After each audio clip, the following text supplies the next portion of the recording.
సిద్దిపేట జిల్లా అక్కన్నపేట మండలం మోత్కుపల్లి గ్రామ అభివృద్ధికి సమగ్ర ప్రణాళిక రూపొందించి ముందుకు సాగాలని రాష్ట్ర మంత్రి పొన్నం ప్రభాకర్ అధికారులను ఆదేశించారు.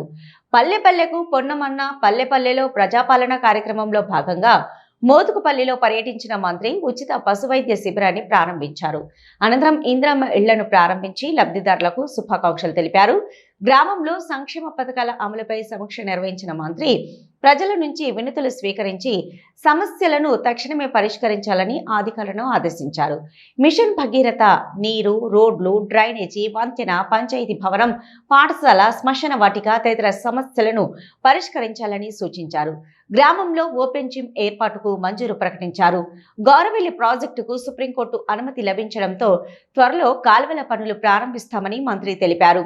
ఇక కట్కూరు ఎక్స్ రోడ్డు నుంచి మోత్కుపల్లి వరకు హై రోడ్డు నిర్మాణానికి 21 కోట్ల రూపాయలు మంజూరయ్యాయని, వంతెన కూడా మంజూరైందని వెల్లడించారు.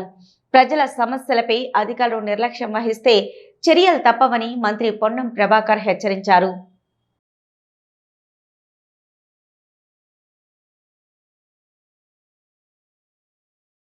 ఈ గ్రామంలో ప్రజా అవసరాలు, ప్రజలు ఎదుర్కొంటున్న సమస్యల్ని నేరుగా మీ దగ్గర నుంచి విని వాటిని ప్రభుత్వ అధికారులతో చర్చించి మరి వాటిని పరిష్కరించుకోవడం ద్వారా గ్రామాల్లో అపరిష్కృతంగా ఉన్నటువంటి సమస్యలన్నీ పరిష్కరించుకుందామని హుస్నాబాద్ నియోజకవర్గంలో ఉన్న 173 గ్రామాల్లో ఈ విధంగా కార్యక్రమం రూపొందించుకున్నాను. మొన్న 19వ తారీఖు సైదాపూర్, దాని తదుపరి ఎలకతుర్తి, నిన్న భీమదేవరపల్లి, ఇవాళ అక్కన్నపేట, రేపు కోహెడ, దాని తర్వాత చిగురుమామిడి, తర్వాత హుస్నాబాద్, ఈ విధంగా అన్ని మండలాల్లో వరుసగా 173 గ్రామాలు తిరిగే వరకు ఈ కార్యక్రమం కొనసాగుతుంది. ఈ కార్యక్రమం వల్ల మన ప్రభుత్వ పథకాలు, సంక్షేమాలన్నీ కూడా ఈ విధంగా మీకు చేరుతా ఉన్నాయి.